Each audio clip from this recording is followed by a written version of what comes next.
سورة البقرة ركوع نمبر 2 أعوذ بالله من الشيطان الرجيم بسم الله الرحمن الرحيم ومن الناس من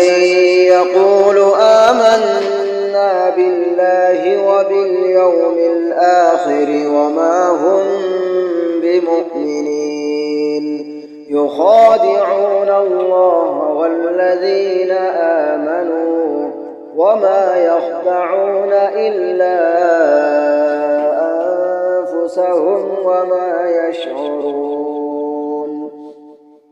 في قلوبهم مرض فزادهم الله مرضا ولهم عذاب أليم بما كانوا يكذبون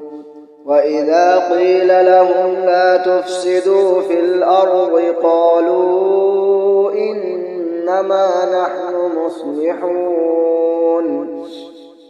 ألا إنهم هم المفسدون ولكن لا يشعرون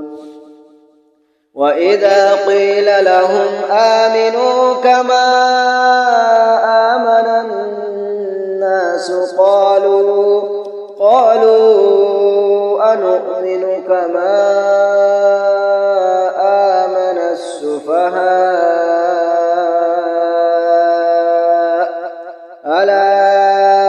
إنهم هم السفهاء ولكن لا يعلمون وإذا لقوا الذين آمنوا قالوا آمنا وإذا خلوا إلى شياطينهم قالوا إنا معكم إنما نحن مستهزئون الله يستهزئ بهم ويمدهم في طغيانهم يعمهون أولئك الذين اشتروا الضلالة بالهدى فما ربحت تجارتهم وما كانوا مهتدين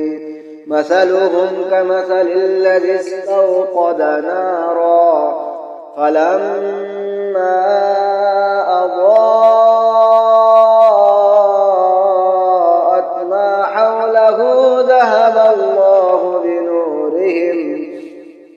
ذهب الله بنورهم وتركهم في ظلمات لا يبصرون صم بكم عمي فهم لا يرجعون أو كصيب من السماء فيه ظلمات ورعد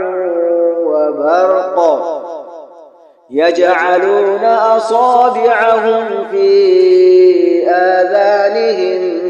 من الصواعق حذر الموت والله محيط بالكافرين